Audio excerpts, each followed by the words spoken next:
Esta vulnerabilidad es un 9.5 sobre 10 en su severidad. ¿Qué es lo que hace que esto sea tan Le terrible? vas a mostrar un análisis de mi página que hice hace muy poco, que está muy bonita. Yo quería que tú ahí la revises. Que no creo que te tenga muy buenas noticias.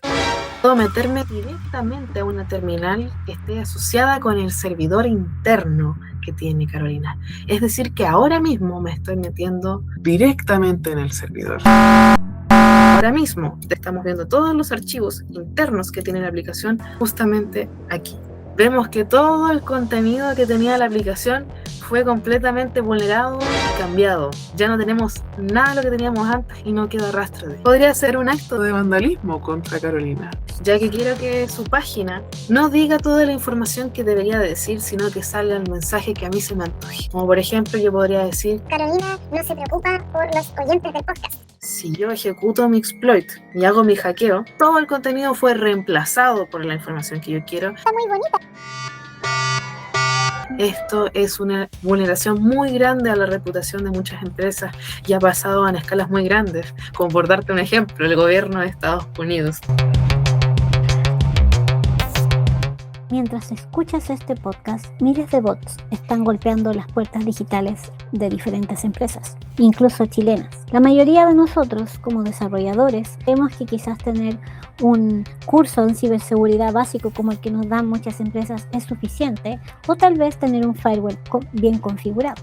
Sin embargo, nuestra invitada de hoy nos va a hacer poner atención. ¿Estás listo o lista para saber qué tan vulnerable eres realmente? Incluso yo puse a prueba mi sitio próximo de Coffee Tech Insights, así que no te pierdas este episodio completo porque tienes que ver esa parte donde vamos a revisar qué tan bien estamos en ciberseguridad. Y antes de comenzar, quiero dejarte invitado e invitada a que si te gustan estas temáticas puedas acompañarnos y apoyarnos en buymeacoffee.com/coffeetechinsights. Así en este QR que puedes ver acá, puedes apoyarnos con tu cafecito, así como Vivi y Fran nos apoyan mes a mes con sus cafecitos. Tú también puedes hacerlo para que podamos continuar con este proyecto tan importante, para que podamos financiar plataformas como las que estamos para hacer streaming, que espero que muy pronto podamos volver a ellos, y también para financiar plataformas y equipos para desarrollar los episodios que hacemos todas las semanas. Así es que bueno, sin más, te dejo invitada a que continúes con este episodio. No te vayas. Hola, les doy la bienvenida al episodio número 82 de Coffee Tech Insights. Hoy conversaremos con Anaís Molina, quien representó a Chile en el Mundial de Robótica en Atenas a los 17 años. 3 veces fue top 100 mundial en Technovation Girls y lleva desde los 13 años aprendiendo a entrar a sistemas donde, como ella nos comentó, no debería poder entrar, pero no para hacer daño, sino para que nadie más lo haga por temas de seguridad. Actualmente Anaís tiene 19 años y un máster en ciberseguridad casi terminado. Bienvenida, Anaís, ¿cómo estás? Muchas gracias por tremenda introducción, Carolina. Yo quedo halagada con tu descripción. Y obviamente muy agradecida de esta instancia, de estar en este podcast, sobre todo con un tema que más que consternarme por la situación que ocurre hoy en día con la ciberseguridad, creo que es algo que deberíamos tener presente siempre. La ciberseguridad es una arista de la vida que la gente no considera mucho, y la verdad es que poder hablarlo contigo ahora me llena de emoción, y sé que vamos a compartir muchas cosas. Oye, no, yo también te agradezco que hayas aceptado la conversación. Nos conocimos en uno de los lives que hice por el Instagram hace poco y fue súper interesante ver tu punto de vista. Me sorprendí mucho cuando me comentaste de que tenías 19 años. Fue como, una chica tan joven que está interiorizada en ciberseguridad, ya conversando un poco más. Vi todo lo que conocías de este tema. Ya habíamos hablado en el podcast con Tamara Lara y con la Ceci Geraldo en algunas oportunidades un poco sobre ciberseguridad, pero me di cuenta de que contigo podíamos profundizar de hartos temas que mucha gente que trabajamos en tecnología a lo mejor no conocemos. Tú te estás especializando en eso, entonces lo encontré súper interesante, así que te agradezco un montón por conversar hoy día. Muchas gracias. Y sí, como decías en la presentación, yo actualmente estoy terminando ya haciendo mi tesis en un máster en ciberseguridad. Esto en la Universidad Católica San Antonio de Murcia, en España. Esto es online, llevo un año estudiando y pasé de ser una desarrolladora con más de 5 años de experiencia durante toda mi adolescencia a proteger lo que sería la seguridad de nuestros usuarios, ¿cierto? Así que por supuesto que vas a poder profundizarlo conmigo. Yo estoy segura que no te vas a dar cuenta solamente que sé hackear sistemas, sino que también puedo hackearte a ti.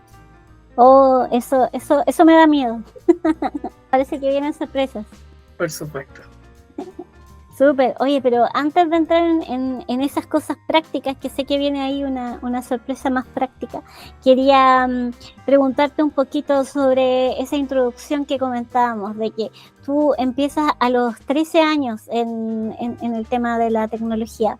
¿Y cómo llegas a esto? ¿Por qué te interesas primero por la tecnología y luego ya más adelante quizás por la ciberseguridad? Mira, yo desde niña siempre tuve un interés por la STEM.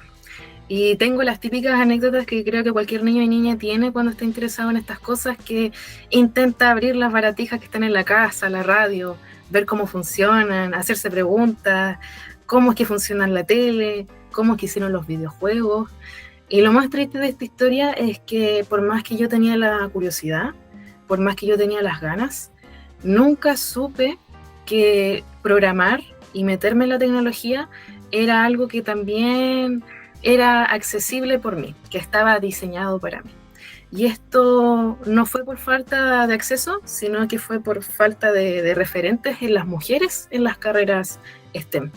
Y afortunadamente fue en el momento, en la pandemia, que yo pasé de ser una niña que siempre tuve un instinto muy creativo, de querer hacer minijuegos con comandos dentro de Minecraft, dentro de Little Big Planet, todo este tipo de cosas, que a los 13 años, en plena cuarentena, decidí tener un nuevo hobby y era simplemente hacer juegos con programación, algo que yo no entendía.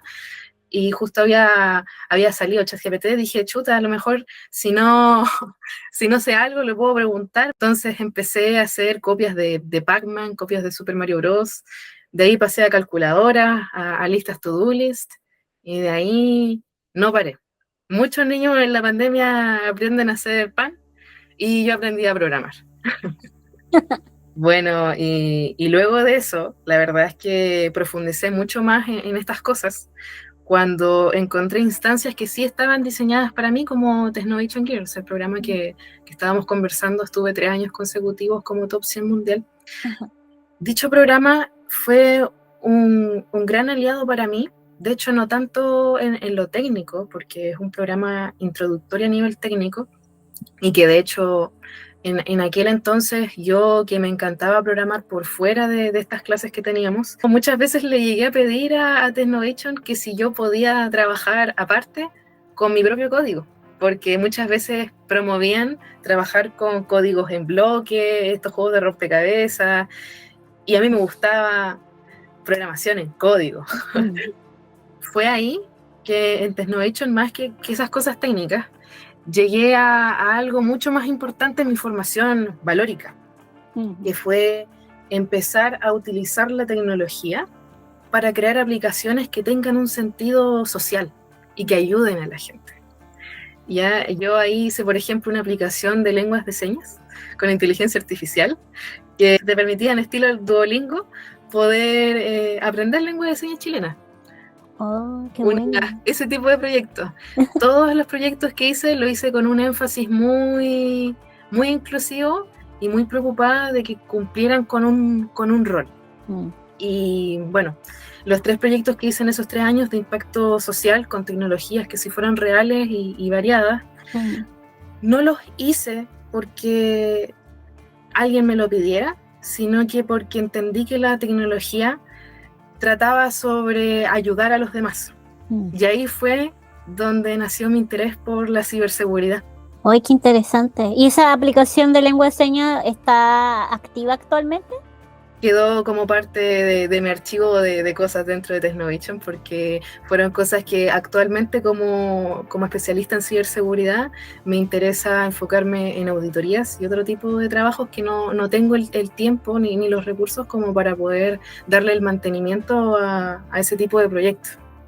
Lo que ustedes hacen entonces, las diferentes chicas que participan hacen proyectos y esos los evalúan, hacen como unas competencias de esos proyectos. Claro. Ya, que eso no conocía, ya, mira.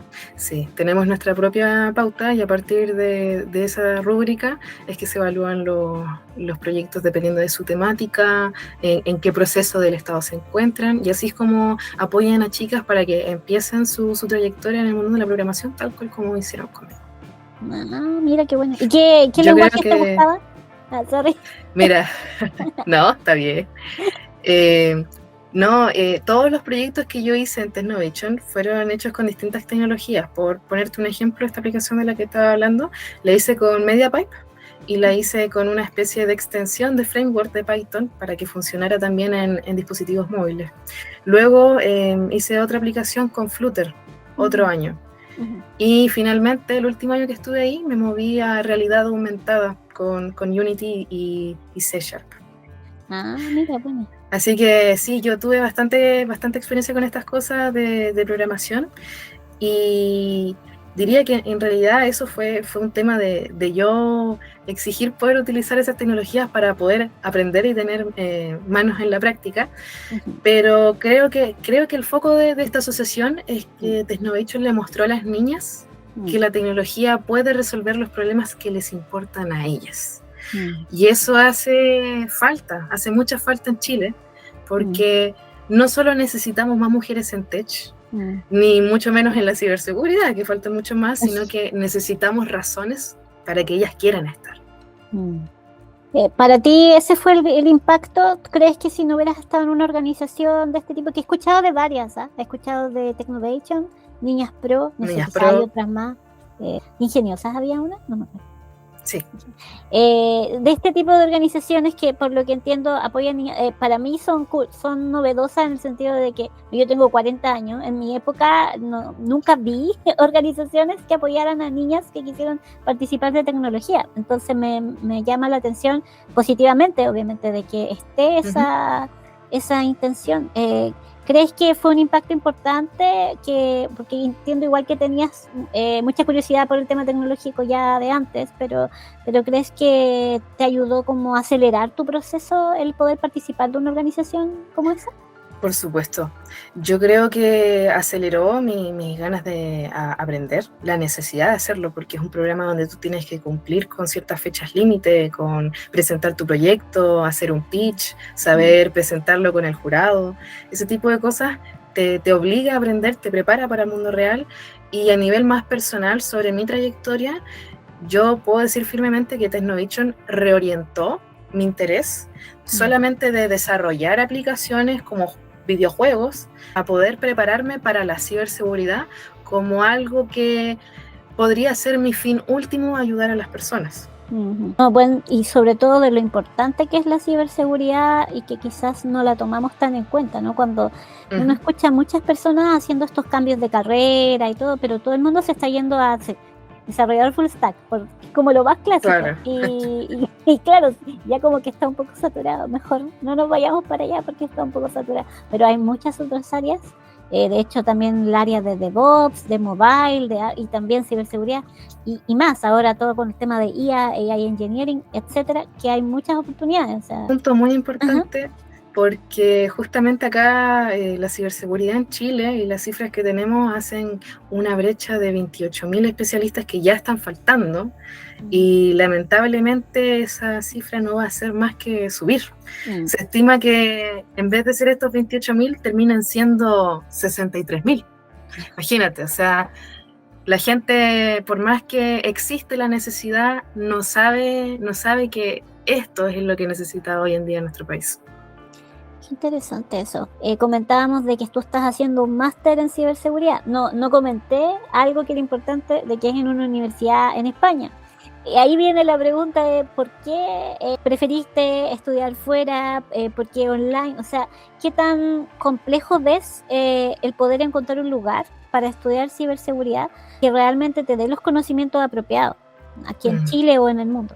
Lamentablemente esa respuesta está muy ligada con el panorama que existe acá en Chile, porque imagínate que si a nivel de escala como sociedad, como país, no estamos preparados para las amenazas reales, tampoco somos capaces de preparar a los jóvenes para formarse y saber atacarlas, ¿ya? Entonces, a día de hoy Chile no tiene esa capacidad educativa, que de hecho ya venía careciente de aquellos momentos en donde el desarrollo, el tema de la ingeniería civil informática y este tipo de carreras, ya se quedaba únicamente en el núcleo y en los principios y no daba base a nuevas tecnologías, nuevas cosas. Es muy difícil pensar en cómo va a ser la educación acá en Chile para afrontar un problema tan grande, sobre todo ahora que se ha convertido en la mayor demanda de talento digital que tiene Chile, y que el sistema no es capaz de formar a la misma velocidad, al mismo ritmo de lo que crece la amenaza. Sobre el tema de mis estudios, yo justamente empecé a estudiar en el año 2025, en donde solamente habían un par de institutos que ofrecían técnicos en ciberseguridad, cuyas mallas consideraba que, a diferencia de estas carreras extranjeras que se me ofrecieron, eran muy deficientes, lamentablemente. Entonces no tuve dónde perderme con eso, y yo lo digo así, pero lamentablemente tuve que optar por otra vía que no es la tradicional, porque necesitamos ese refuerzo en la educación tech. Sí, el otro día, después de que estuvimos conversando hace una o 2 semanas, me puse a buscar qué cursos. Yo dije, oye, a mí también me gustaría prepararme en ciberseguridad porque sé como cosas muy básicas. Y me puse a buscar, obviamente con Claude, GPT o qué sé yo, qué me recomendaba, porque no sé, por lo que se me venía a la mente era algún curso en Udemy, en Coursera, algo más corto, no hacer un máster. Claro. Y me daba algunas ideas de cursos que en Udemy habían hartos, por ejemplo, eran como los lineamientos de la OWASP. OWASP, sí. Top 10. Pero en los top 10, eso. Y de varios cursos, de hecho decían así como top 10 OWASP, y además estaban enfocados en tipos de tecnologías que tú querías desarrollar, por ejemplo, para desarrollo web, para temas cloud y otros. ¿Recomiendas ese tipo de cursos para personas que quieran introducirse en este tema o son muy generales? Yo creo que ese es un recurso que va más que nada a aquellas personas que están interesadas en tener una pyme o que son desarrolladores por sí mismos. Para completar lo que dijiste sobre las OWASP y para la gente que esté interesada en saber qué es, básicamente son tops que reportan los ataques, top 10 ataques más ocurridos, más brutales que han sucedido en tal año, ¿ya? Y las categoriza por tecnologías, por rubros, todo este tipo de cosas, donde tú tienes una planilla y puedes entender cuáles son los vectores de ataque más frecuentes a escala global, ¿cierto? Para saber a qué tienes que ponerle énfasis en capacitarte para poder defenderte ante dichas problemáticas.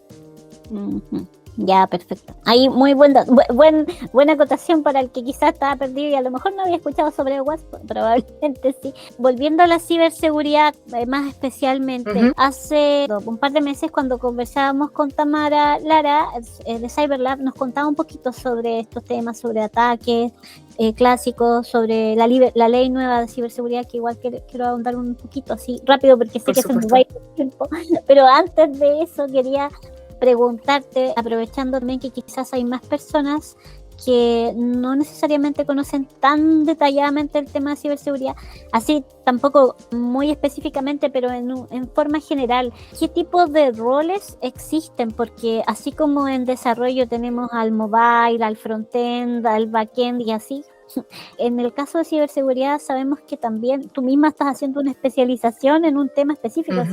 ¿Nos podrías contar un poquito? Claro, diste justo en el clavo. Yo creo que el espectador promedio puede pensar que la ciberseguridad es un puesto laboral, que tú digas, sí, soy especialista en ciberseguridad, y que tú, si contratas a dicho especialista, te sabe hacer todo, cuando no podría ser más alejado de la realidad, ¿cierto?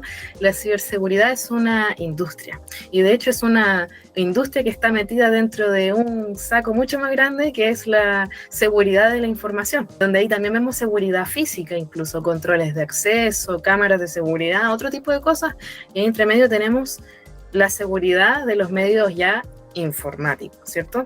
Entonces, para hablar de los roles principales, la verdad es que es bastante sencillo, los podemos dividir en 3. y coloquialmente le llamamos ofensivos y defensivos, pero el término correcto, que también es igual de fácil, es Red Team, Blue Team, y por otra parte tenemos GRC. ¿Qué son todas estas cosas que estoy diciendo? Los ofensivos o Red Team son aquellas personas que hackean con permiso. Son hackers, pero son buenos, y tú los contratas para encontrar huecos, encontrar fallas antes de los atacantes reales. Y mi especialización está justo dentro de esta categoría. Por otra parte... Son como los hackers éticos, ¿no? Que a veces hablan exactamente. De los hackers éticos. Ese es otro puesto laboral que está dentro del rol ofensivo. Por otra parte tenemos la parte defensiva, que son aquellos que monitorean y van detectando si es que ocurre alguna falla, y también tienen una especie de grupo de respuesta ante los incidentes, ¿ya? Ellos son los que van a contestar el llamado a las 3 de la mañana cuando el servidor sufre un ataque. Y por última parte está el tema de GRC, que son las siglas de gobernanza, riesgo y cumplimiento. Y es la parte ya más de perito judicial y de asegurarse que las empresas cumplan con las leyes, las políticas, y obviamente ahí tratando la nueva ley 21.663 que hay acá en Chile. Si tuviese que ponértelo como una analogía, es como si tú contratases un ladrón para entrar a tu casa y averiguar cómo mejorar la seguridad de tu casa. Ese sería el Red Team. Luego el Blue Team sería la alarma, y GRC sería tu seguro. Ah, perfecto. Hoy está buena esa analogía para entenderlo. Chile necesita los 3 y le faltan los 3. Wow. No, ¿de cuál hay más de tu conocimiento? Yo creo que acá en Chile está abundando más GRC y nos falta más manos a la obra, nos falta más el tema práctico. Necesitamos técnicos que estén especializados en poder desarrollar estos sistemas y poder mantenerlos a largo plazo, ¿ya? Y por otra parte, que también es un hincapié muy importante que quiero hacer, la ciberseguridad no es un tema que afecte solamente al gobierno, ¿ya? Yo cuando hablo de ciberseguridad y les explico a los chilenos y las chilenas qué es la ciberseguridad, siento que no me escucha de la misma forma que si yo le dijese seguridad a secas, ¿ya? Y eso lo digo porque cuando tú piensas en tus bienes y en las cosas que tú le tienes aprecio, tú no vas a la calle y dejas tu bicicleta tirada sin candado. Por más que sea un ratito, por más que sea un barrio seguro, tú vas y sin que nadie te lo pida, le pones el candado. Pero si yo les pregunto a ustedes, ¿cuándo fue la última vez que cambiaron la clave del correo?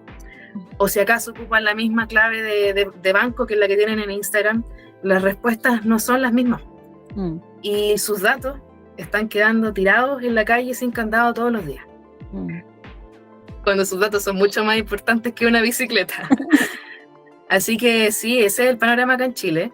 Y es importante que lo tratemos de esa base, porque también hay que incluir a la persona promedio como víctima, posible víctima de estos ataques. Es un foco muy importante, ¿ya? Somos el país más digitalizado en Latinoamérica. Eso escucha harto de que Chile tiene, no sé, mucho e-commerce, la banca, el tema de fintech y de bancos y todo esto está mucho más digitalizado. Sin embargo, recibimos, por lo que tengo anotado, miles de millones de intentos de hackeo al año. Exactamente. Respondiendo al tema de la digitalización, sí, eso es según el índice de desarrollo de las TIC del 2025 de la OIT. Tuvimos el puntaje más alto de toda Latinoamérica, ¿ya? Y eso hace a Chile ingresar en el top 10 de este índice del gobierno digital de la OCDE, y subió 23 puestos en un año, quedando como un líder absoluto en digitalización en Latinoamérica. Y eso suena súper, súper increíble, porque realmente lo es, pero también significa que somos el blanco más grande de toda la región, porque mientras más digitalización hay, más intentos de hackeo hay. Y complementando esa cifra, en el 2024 fue que Chile recibió 27.600 millones de intentos de ciberataques, y esos son casi 900 ataques por segundo. Imagínate. Y considerando eso, ¿cómo crees que nos estamos preparando? ¿La ley de ciberseguridad es suficiente? Bueno, ya sabemos que en lo educacional parece que no muy bien, pero en otros aspectos, ¿cómo lo ves? No lo veo mejor, Carolina. Créeme que la ley solamente protege a aquellos operadores de importancia vital, como establece la propia ley. O sea, estamos hablando de bancos, de hospitales, de energía, de agua, de telecomunicaciones, pero creo que estamos olvidando muchas cosas muy importantes, partiendo siempre por el emprendedor más pequeño, porque, por ejemplo, si tu startup provee algún servicio tecnológico a una empresa grande que sí esté regulada, tú también quedas en la cadena de responsabilidad si te pasa algo. Y si no respondes, las multas son millonarias, partiendo de los 300 millones de pesos, ¿ya? Y por otra parte, hablando sobre los operadores de importancia vital, hay un factor muy importante acá en Chile que mueve el 15% del PIB y que no lo veo mencionado en ninguna parte. Es la razón por la cual este país existe económicamente y queda completamente del radar, fuera del radar de la concientización y de la ley, que estoy hablando de la minería. Y lamentablemente la minería acá en Chile ya ha sufrido ataques y no hemos tenido la suficiente transparencia sobre eso. Y te estoy hablando de casos que realmente han ocurrido, como el tema en noviembre del 2023, donde los camiones autónomos de la división de Gabriela Mistral quedaron completamente paralizados durante 3 días por un ciberataque. Wow. Se perdieron 300 toneladas de cobre fino. Entonces estamos hablando que un ciberataque deja de ser un problema de una simple empresa o un problema del gobierno, sino que se traduce en pérdidas para el crecimiento económico de la propia nación. Qué increíble eso, claro, cuando uno escucha de paralización, 1 hora de paralización en un entorno productivo son millones que se pierden, entonces, y más en uno de los entornos de las industrias más importantes del país, o sea, no es menor, es un gran dato. Sería interesante saber cuántos especialistas en ciberseguridad tienen en este tipo de industrias, como la minería, por ejemplo. Sí, por supuesto. De hecho, es muy lamentable, muy triste que en la actualidad las cosas no están lo suficientemente regularizadas como para tener dichas cifras, porque por ahora solamente sabemos que tenemos esa brecha de casi 30.000 profesionales que ya están faltando, y en estos rubros son más importantes que nunca, pero vemos casos que son muy locos o inesperados, incluso viniendo del propio Estado. Otro caso que es bastante alocado, que trata otro tema fatal de ciberseguridad, fue en una ocasión que el CERVEL expuso los datos de cerca de 15 millones de chilenos en el 2022. Y Chile actualmente, hoy en día, tiene alrededor de 19 millones. O sea, la probabilidad de que tus datos estén filtrados en alguna parte hoy en día, estando aquí, es muy alta. Sí, me acuerdo de ese caso y fue como ups. Y no solo, también se escucha de repente de entidades bancarias, otros, que, bueno, me imagino, sí. Espero que antes de la ley de ciberseguridad, que también han tenido todo, no recuerdo bancos en particular, nombres o marcas, pero sí, pues se escucha. De hecho, hoy día una anécdota que no sé si, me imagino que es una buena noticia, pero para mí fue tedioso. Fui a sacar la cuenta RUT al Banco Estado, que nunca la había sacado, así todo el mundo tiene cuenta RUT y yo dije, voy a aprovechar los descuentos del Banco Estado y fui a sacarla. Oye, pero te hacían una cantidad de preguntas porque primero no me funcionó la huella, no sé por qué, mi huella a veces no quiere funcionar. y lo hacía por todas partes, no, ya, entonces la señorita del lugar me empezó a hacer preguntas, y preguntas que igual eran complicadas de responder, porque de repente algunos respondían a cosas del pasado que se supone que yo tenía que recordar, como con qué correo inscribió su cuenta de banco que hace como 20 años, entonces como, oh diablos, y tenía que achuntarle. Entonces ahora que después quedé pensando, porque yo ya estaba bastante cabreada de estar ahí, estuve como 20 minutos para que lograran darme la clave para poder reanudar mi cuenta y todo, pensaba, a lo mejor por un lado tienen que estar poniendo tantas trabas por justamente esto que íbamos a hablar hoy día, de la nueva ley que afecta a entidades como los bancos. Tampoco sé si lo mejor es que te hagan estas preguntas, que probablemente la información se filtró cuando con el CERVEL, o no sé si esa información podía estar ahí, pero claro, probablemente están poniendo más trabas cuando no te lee la huella o qué sé yo, alguna forma de validación de identidad. Es completamente cierto, Caro. De hecho, es un tema muy difícil porque antes, hace un par de años, mundialmente, esta era una medida de seguridad que uno la encontraba súper atinada, súper genial, pero hoy en día que la ingeniería social, que así le llamamos a ese vector de ataque que involucra el contacto directo con el cliente, es mucho más complicado con la inteligencia artificial y con otras herramientas que hacen que la persona caiga. El tema de clonarle la voz, el tema de que la persona tenga redes sociales públicas, todos estos temas hacen que sea incluso sencillo hacer algo como poder robarte la cuenta RUT. Me voy a mejor. De hecho, la saqué, pero solo para los descuentos porque nunca he confiado mucho en esa En el cuenta. banco estado. No sé si estoy diciendo algo muy políticamente correcto, pero no confío. Ahora tampoco sé qué banco podría decir confío ciegamente, pero es que tengo dudas, tengo algunas. Pero esos descuentos en benzina y esas cosas me parecen atractivos. Pasando nuevamente a la ley que la mencionaste de ciberseguridad y que también la hemos comentado acá en el podcast, ¿crees que es suficiente? ¿Estamos como bien con esa ley y que ya el resto es aplicar y especializarnos, o estamos dejando cosas de lado? No. Partiendo por el nombre, la ley de ciberseguridad no puede llamarse así. La ciberseguridad, tal cual como les expliqué a ustedes, no se trata de un puesto laboral o de algo súper específico, sino que deberíamos tener leyes sobre la gestión de los usuarios, sobre el manejo de sus datos, sobre qué regulación deben cumplir qué tipos de rubros frente a la ley, porque hay muchos casos que no son los típicos y hay muchos tipos de empresas que necesitan esas leyes por el tipo de datos que manejan. ¿Ya?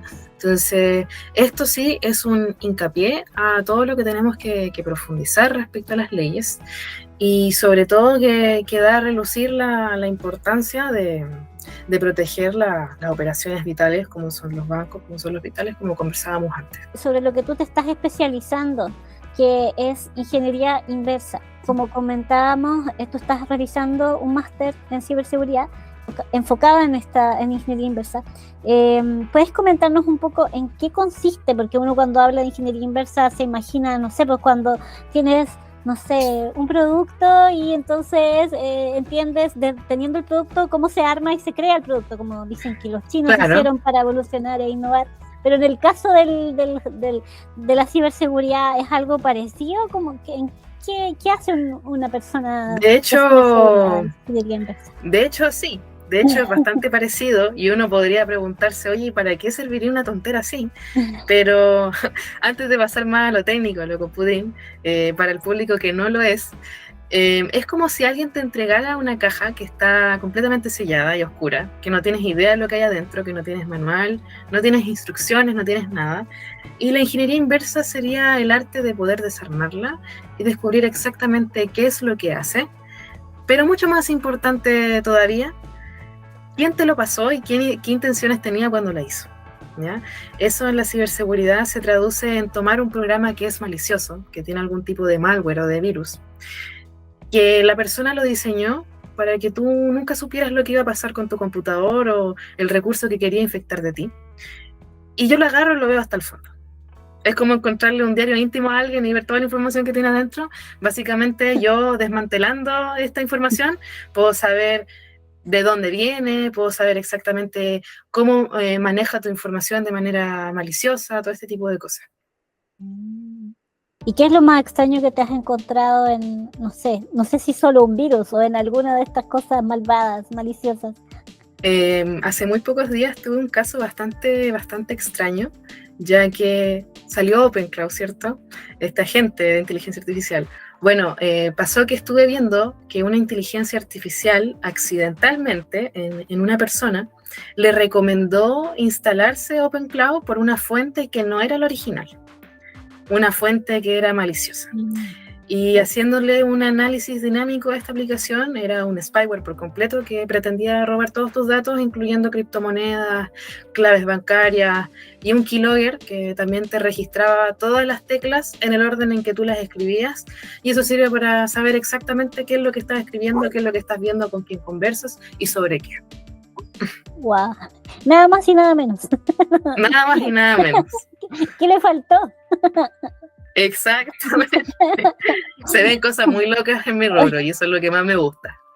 Oye, pero debe ser complejo, o sea, debe tomar mucho tiempo revisar un código con todo eso a ese nivel de detalle, porque me imagino que De tampoco hecho, sí. está tan expuesto lo que hace. Debe estar No, bien. de hecho, hoy en día los desgraciados que hacen estas cosas, para que te hagas una idea, han encontrado incluso la forma de hacer que el programa malicioso detecte cuando está siendo analizado. Imagínate, o sea, que el programa es malicioso, pero cuando tú lo quieres revisar, se porta bien. Wow. Eso complica harto más las cosas, y obviamente hay que pasar más tiempo delante del computador averiguando qué es lo que pasa. ¿Y se pueden ocupar IAs para eso? Así como los desarrolladores, no sé, están ocupando vibe coding. ¿Tú te puedes apoyar igual en IAs o no es recomendable? La verdad es bastante más complicado porque las herramientas que hoy existen de inteligencia artificial es mucho de poder pasarle un archivo, ¿cierto? Porque cuando tú haces una aplicación desarrollando una página web, tú puedes venir y mandarle el código del JavaScript, ¿cierto? Pero acá estamos viendo muchas aristas, estamos viendo un registro entero y estamos en contacto directo con el hardware prácticamente, porque es programación de bajo nivel.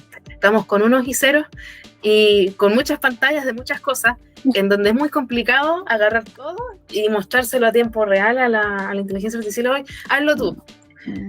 Por eso es que se requiere una especialización de por medio, que es bastante extensiva y bastante también sufrida, porque hay que saber muchas aristas dentro del mundo Red Team. Qué interesante. Oye, hay una pregunta que se me quedó eso cuando hablabas del Blue Team, el Red Team, ¿y el otro era? Claro. El otro, GRC. GRC.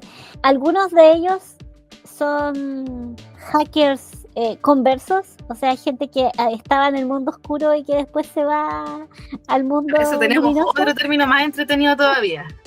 Tiene un nombre más sí. Se llama, es el sombrero que tú tienes. Están los sombreros negros, los sombreros grises y los sombreros blancos. Esto se hace por referencia a las películas antiguas del lejano oeste, porque cuando habían combates entre el bueno y el malo en las películas, cuando no era cine mudo, el blanco, el sombrero blanco era el bueno y el sombrero negro era el malo. Entonces se hace esa relación. Entonces, en el mundo de los hackers de sombrero negro son aquellas personas metidas en la dark web, robando plata, haciendo todo ese tipo de cosas.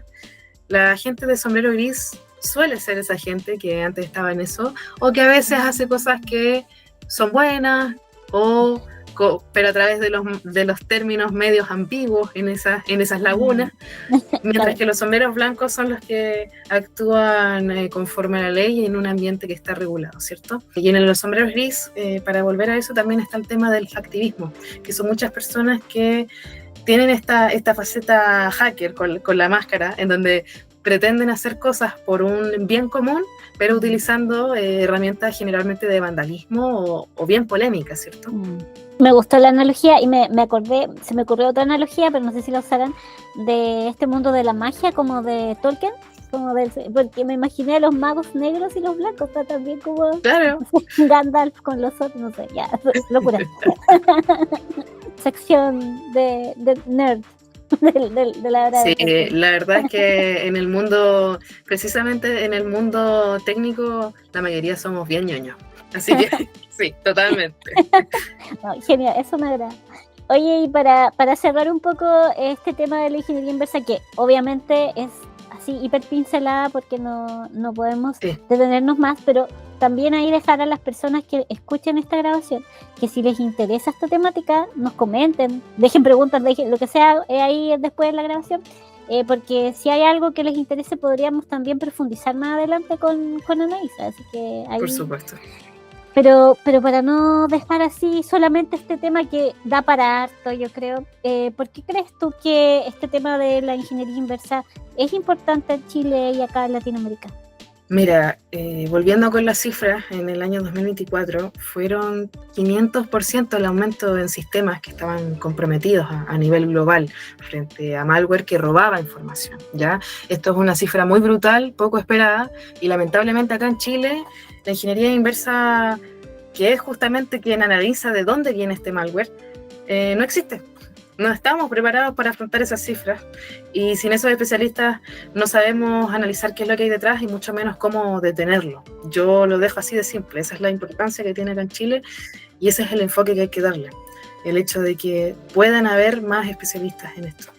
Sí, no, y súper entendible, sobre todo con este auge de las IAs. Bueno, hace poco tiempo estuvimos conversando con la Ceci Giraldo sobre una iniciativa que se llama Women CISO y que ellas han hecho un par de charlas y conversaban de todo lo que está cambiando todo este mundo de la ciberseguridad producto de las IAs, muy relacionado con todo esto que tú comentas igual. Entonces, confieso que antes de eso no había tomado tanta la importancia de la urgencia de interiorizarse más en esto.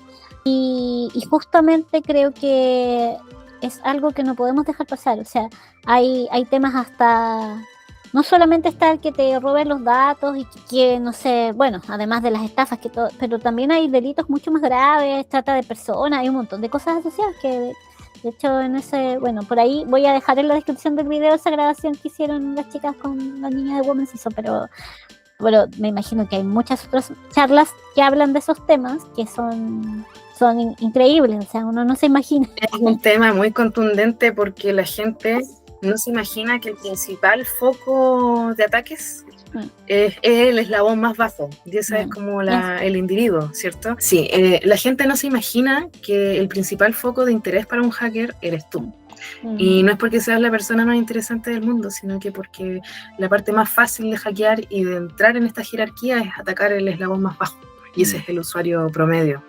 Aquí es donde tus datos, no solamente tus textos, sino tus fotos, tus conversaciones, tus intereses, incluso tu ubicación, están en juego. Y lamentablemente es como la analogía de la bicicleta que les daba antes. Ustedes no le van a robar la bicicleta porque sea la más cara o la más bonita, sino que es porque es la más fácil, ¿cierto? Bien, creo que ya hemos ahondado bastante en estos temas. Obviamente que siempre queda un montón por preguntar y comentar, pero quería pasar a algo que tú nos tenías preparado, ahí una sorpresa. Anaís, me vas a mostrar un análisis de mi página que hice hace muy poco y que está muy bonita. Yo quería que tú ahí la revises y que no, me dejes tranquila de que mi página del podcast que pronto vamos a lanzar está así perfecta. Bueno, creo que te tenga muy buenas noticias. Primero que nada, hablarles sobre el contexto que vamos a hacer en este podcast.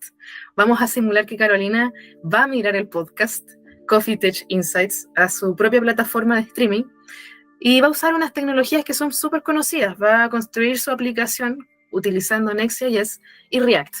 Pero el problema surge que como Carolina no cree mucho en la ciberseguridad y la importancia que tiene, le dio lo mismo dejar la versión antigua de React.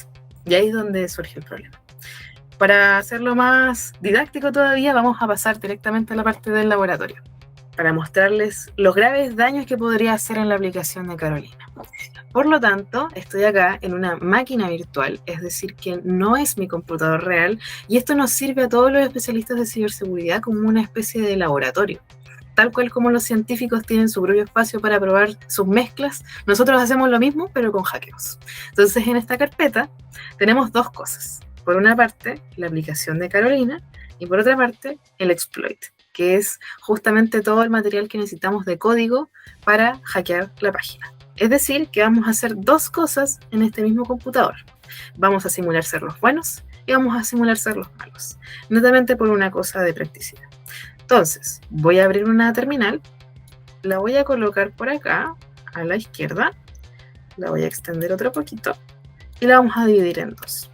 Entonces, en la parte de arriba voy a simular ser la aplicación de Carolina y en la parte de abajo vamos a simular ser los hackers malos. Arriba vamos a entrar a la aplicación vulnerable y la vamos a lanzar, la vamos a arrancar, la vamos a desplegar a internet. Esto, al ser un entorno simulado, lo vamos a hacer de manera local. Eso significa que en vez de decir carolinasitio.com, va a decir localhost. Si vamos a la página correcta, vamos a ver que efectivamente está el dashboard de la aplicación que está haciendo Carolina, ¿cierto? Acá tenemos Coffee Tech Insights, tenemos los episodios publicados, toda la información necesaria y todo estaría muy bien, todo se ve correcto, todo está en orden, pero lo que no se sabe a simple vista es que debido a que la aplicación de Carolina tiene la versión del React desactualizada, es fácilmente accesible por un hacker a un nivel catastrófico. Entonces, ahora voy a simular ser ese hacker. Voy a entrar a la carpeta en donde tengo el exploit y con un pequeño comando en Python voy a checar si es que acaso el servidor sí es vulnerable a esta falla. Con un simple enter y esperando un poco que cargue, veo que la misma terminal me avisa que sí lo es. No me tuve que demorar más de 10 segundos en abrir la carpeta y ver que efectivamente la aplicación de Carolina es sustentable a este tipo de ataque. Ahora, si quisiera averiguar más cosas, puedo meterme directamente a una terminal que esté asociada con el servidor interno que tiene Carolina. Es decir, que ahora mismo me estoy metiendo directamente en el servidor. Si yo voy por acá y coloco un comando, por ejemplo, para enlistar todos los archivos que tiene el servidor, efectivamente puedo hacerlo y tengo acceso a mirarlo. Cabe destacar que no necesité una clave, no necesité acceso previo, solamente necesité saber la URL, es decir, en qué sitio de internet estaba localizada esta aplicación. Es decir, que ahora mismo, desde el lado de los malos, estamos viendo todos los archivos internos que tiene la aplicación justamente aquí, que no debería haber ningún usuario. Si yo analizara esto más todavía, y Carolina tuviese un odio contra su aplicación y cómo nos informa lo suficiente sobre ciberseguridad, podría hacerle un daño más tremendo, porque analizando su aplicación podría hacer un hackeo mucho más personalizado y hecho a medida para ello. En este caso, cosas tan graves como borrarle todos sus episodios, ¿cierto? Si espero a que se ejecute el exploit, vemos que todo el contenido que tenía la aplicación fue completamente vulnerado y cambiado. Ya no tenemos nada de lo que teníamos antes y no queda rastro de ello. Esto es sumamente peligroso, sobre todo por lo accesible que es. Ahora, si yo vuelvo a la aplicación normal, recordando que esto es como una máquina del tiempo donde yo puedo hacer mis pruebas, y probase otra cosa, podría hacer otra cosa aún más terrible aún, como por ejemplo, hacer un acto de vandalismo contra Carolina, ya que quiero que su página no diga toda la información que debería decir, sino que salga el mensaje que a mí se me antoje. Como por ejemplo, yo podría decir, Carolina no se preocupa por los oyentes del podcast. Ahora, si yo ejecuto mi exploit y hago mi hackeo, voy a esperar aquí que se hagan todas las cosas que tengo que hacer. Se actualiza la página y si yo la recargo, todo el contenido fue reemplazado por la información que yo quiero y el mensaje efectivamente sale. Esto es una vulneración muy grande a la reputación de muchas empresas y ha pasado en escalas muy grandes, como por darte un ejemplo, el gobierno de Estados Unidos. Imagínate. Wow, hasta los grandes les ocurre. Exactamente. Bueno, y ahora vamos a pasar a la parte de la presentación en donde explico por qué ocurrió todo esto y de manera tan sencilla. Voy a transmitir pantalla. Vamos por aquí. Interesante, a veces uno ve esto en los WordPress, pasa mucho, ¿no? Que hay muchas páginas WordPress que de repente aparecen. No voy a describir qué tipo de cosas ponen, pero no es bonito. Sí, es algo muy usual, sobre todo en sitios WordPress, porque la gente no le presta la atención, sobre todo a este mismo tema de las versiones. Y aquí, ojo, al final no estamos viendo un problema del usuario como tal, sino que estamos viendo una falla del servidor, que por estar desactualizado ocurre esto, pero no es que el usuario haya dado su clave, no es que haya tenido algún problema, simplemente no estaba lo suficientemente atento a las actualizaciones últimas que sacaron sus servicios tecnológicos. Una vulnerabilidad que es bastante reciente, yo estoy hablando de algo que salió en diciembre del año pasado, que tuvo una severidad de 9.5 sobre 10. ¿Por qué tanto? ¿Qué es lo que hace que esto sea tan terrible? Yo creo que con lo que vieron no se tienen que tener tantas preguntas restantes, ya que pude modificar todo lo que se me dio antojo simplemente accediendo a la página y sin tener ningún tipo de preocupación, ¿cierto?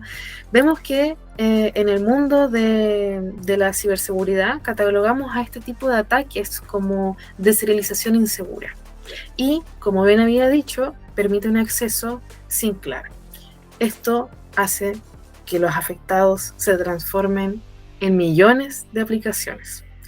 Incluso, para que entren en contexto, esta vulnerabilidad fue publicada el 3 de diciembre y solo 30 horas más tarde se hizo un POC, es decir, una prueba de concepto, como una especie de estudio público sobre este tipo de vulnerabilidad, que debido a la información que transmitía, permitía que muchos más atacantes pudiesen planificar y confeccionar sus propios exploits para hacer ataques reales, y haciendo que el mismo 4 de diciembre hubiesen cientos de miles de intentos de hackeo sobre React-to-Shell, que es lo que acabamos de ver. Yo les digo, ¿cómo funciona todo esto? ¿Por qué es lo que pasa? ¿Qué es lo que se hace? ¿Por qué es tan sencillo y a contra de Internet? Básicamente, React, que usualmente los desarrolladores solamente lo conocen como una especie de ayuda, una librería que permite a los programadores reutilizar cosas, ciertos componentes, ciertas herramientas de su código, llega a algo tan catastrófico, ¿cierto?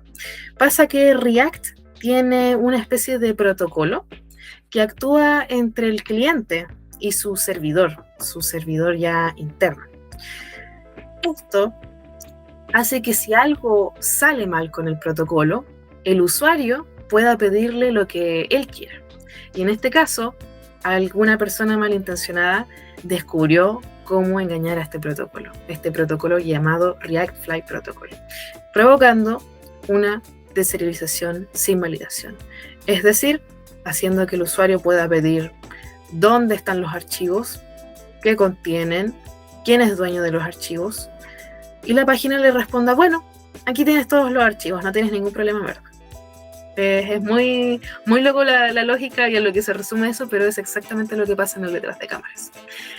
Y esto es lo que acabamos de ver prácticamente y que puede ocasionar este tipo de vulnerabilidad, que por una parte está el reconocimiento, en donde se sabe quién eres tú, los datos que tú tienes, los datos de tu computador, que son las cosas que tú haces en esa aplicación, y luego pasamos al robo de datos, en donde ya puedo robar estas cosas que recopilé, robar los secretos que tenga tu navegador y aquellas configuraciones propias del mismo. Luego está la parte de destrucción, que creo que la vimos muy claramente en nuestro ejemplo con Carolina, y la parte de defacement, que ya es un extra de vandalismo bastante llamativo y poco común, pero cuando se da es impresionante y acaba con la reputación de empresas bastante grandes. Increíble, muy, muy interesante todo lo que nos mostraste, y que en tan poco tiempo, obviamente que me imagino que el desarrollar un script para poder lograr eso no es llegar y hacerlo en unos pocos segundos o minutos, pero en muy poco tiempo puedes atacar a lo mejor muchísimos sitios. Claro. De hecho, como decías tú, cuando se descubrió la vulnerabilidad ya se estaban realizando muchos ataques, y más ahora con todo este tema de IA y todo, puedes multiplicar por mucho la velocidad con la que puedes atacar a distintos sitios de distinta categoría. Exactamente, hay muchos hackers que pueden utilizar la misma inteligencia artificial para confeccionar, mejorar o inventar por completo algún tipo de ataque, incluso a un sitio en específico, si tuviese algún objetivo, un enemigo en particular. Sí, de hecho eso me hace recordar, bueno, con todo el contexto global que hay actualmente, bélico, que ya también muchos de las guerras que se libran entre las grandes potencias no tienen que ver necesariamente con armas, sino con temas de ataques de ciberseguridad. Entonces también se ven afectados tanto gobiernos, empresas que tengan intereses para las distintas los distintos actores que se están enfrentando, ¿no? Exactamente. Lo más triste de esto es que son los datos de las personas los que están en juego, los que son las grandes decisiones geopolíticas que los mueven, y es la base de todas las otras decisiones que se toman. Y es por eso que me gustaría que esta instancia que estamos haciendo permita que esto no sea un llamado de atención a nuestro público, sino un llamado a la acción, ¿ya? Para los desarrolladores me gustaría pedirles algo que no les va a llevar 3 años aprender, pero sí podría ayudarles a reducirse 3 problemas de cabeza o ahorrarse 3 millones de pesos, que sería actualizar las dependencias de las cosas que desarrollan. Aquellas personas que sean partes de pymes también, me gustaría que les pregunten a aquellas personas que le proveen estos servicios tecnológicos si cumplen con la ley 21.663. Y si esa persona no tiene idea de lo que estaba hablando, creo que tenemos un problema más grande que la propia vulnerabilidad, ¿cierto? Y por otra parte, me gustaría pedirle a la gente corriente que no se identifica con este tipo de cosas, que active la autentificación en 2 pasos en todo, en su correo, en las aplicaciones seguras, en sus bancos, porque eso es justamente el candado de la bicicleta que hablábamos antes. Esta es la primera medida de seguridad que tenemos ante los ataques. Mucho mejor dejar esto tirado en la calle, pero con alguna especie de medida preventiva antes que dejarla en absoluto. Y esto es exactamente lo que hace la autenticación en 2 pasos.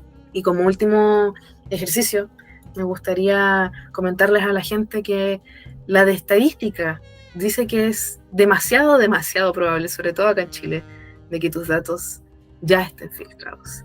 Y yo necesito que ustedes se vayan de acá ingresando a esta página web y que pongan su correo y averigüen si tengo razón. Y si tengo razón, me encantaría que sigan el podcast de Carolina, Coffee Tech Insights. Y por supuesto que también me sigan a mí para seguir protegiéndonos. Perfecto. Oye, está muy buena esa página, no la conocía. Terminando esta grabación voy a ir a mirarla también. Así que súper invitadas las personas a que lo vean. Oye, Anaís, ha estado muy buena esta demo, con mucho detalle. Bueno, ahí también contarle a la gente que nos hemos ahí esmerado en que la demo salga perfecta. Hemos hecho varias tomas de esta demo, así que tiene que quedar perfecta. Pero antes de terminar la conversación, quería preguntarte un poco dónde las personas te pueden encontrar si quieren conocer más de tu trabajo, no sé si es que también haces algún tipo de consultoría de ciberseguridad u otros. ¿Dónde te podemos encontrar? Estoy identificada en todas mis redes sociales como Debiansec, principalmente Instagram. Y por otra parte, mi nombre es Anaís Molina Fuentes, me pueden buscar en LinkedIn. Yo actualmente, como te había comentado, estoy terminando mi tesis, por lo cual ya estoy esperando mi titulación, pero tengo las licencias necesarias como para poder hacer una auditoría. Y es por eso mismo que están más que invitados a que, si necesitan de algún servicio de ciberseguridad, quieren poner a prueba la seguridad que tiene su página web, su pyme, estén libres de contactarme y que sepan que vamos a hacer algo bastante similar, denso y riguroso como lo que hicimos en esta presentación. Perfecto, genial. Entonces, las personas que nos han acompañado aquí hasta el final de esta conversación, los dejamos invitadísimos ahí que contacten a Anaís, que obviamente aprovechen de dejarnos sus comentarios, sus preguntas de lo que se ha conversado hoy día, y por supuesto al llamado también que nos deja ella de también tomar responsabilidad de ver cómo estamos haciendo las cosas a nivel de ciberseguridad, tanto los que somos más del área de tecnología, de informática o de desarrollo, pero también personas que están emprendiendo, personas que quizás no están tan involucradas en tecnología, pero que también es relevante que podamos tomar todos resguardo en esto. Así que agradezco muchísimo, Anaís, por la conversación de hoy día, y espero que pronto nos volvamos a encontrar para ver algún tema. Nos quedaron miles de cosas que podríamos profundizar. Yo creo que la gente va a decidir eso, pero no me cabe duda de que es un tema súper extenso y que lo vamos a orientar siempre a lo que diga nuestro público. Yo te agradezco también a ti por el espacio, por la invitación y sobre todo por tu disposición y tu interés en estas cosas, que es una arista que está muy escondida y que en realidad afecta la calidad de vida de muchas personas, porque esto no es tema hasta que no les pasa a ellos, ¿cierto? Exactamente. Genial. Bueno, Anaís, que estés súper bien. Nos vemos ahí, ojalá muy pronto. Y que ojalá también te vaya muy bien con la terminación ahí de tu tesis. Que a lo mejor cuando ahí la termines nos vengas a contar de qué trata, si es que se puede. Por supuesto. Ya, porque estés muy bien. Nos vemos entonces en un próximo capítulo de Coffee Tech Insights. Chao. Y antes de terminar este interesantísimo episodio donde Anaís nos ha dejado con la boca abierta sobre todo lo importante que es interiorizarse sobre temáticas de ciberseguridad y también nos dejó con las ganas de conocer más, te dejo invitado a que te suscribas a nuestro canal de YouTube para que no te pierdas ningún episodio y también para que nos dejes tus comentarios sobre qué tanto te interesa, qué preguntas tienes, qué temáticas te gustaría ver en profundidad. De manera nos gustaría mostrarte un poco más sobre eso. Y también, antes de terminar, quiero dejarte invitada a que nos dejes tu aporte en buymeacoffee.com/coffeetechinsights. Tal como Pili y Fran nos apoyan mes a mes, tú también lo puedes hacer y dejarnos tu aporte con un cafecito puntual o mensual como lo hacen. Por supuesto, dejar un agradecimiento a Pili y Fran por su apoyo incondicional y también dejarte la petición a ti de que si te interesa este contenido nos puedas apoyar. Nos vemos la próxima semana en un nuevo episodio. Ahora nos encontramos en la... en la risa. Sí, en el momento de risa. Vamos a estar hasta mañana. Voy a... Ya. Sí, vamos a estar hasta mañana. Ya nos estamos aburriendo ya de... El perrito dice... No. Estoy repitiendo como grabador. No, de nuevo. El simple comando es netamente lanzar... de nuevo pasó esta huevada. Se abrió en otro puerto. Aquí podemos ver todos los archivos que tiene la aplicación. ¿Te fuiste? Chuta. Quick. ¿Qué pasó? Donde hice el cambio del fondo quedó totalmente pegado y de hecho te hablé, pero parece que siguió grabando, pero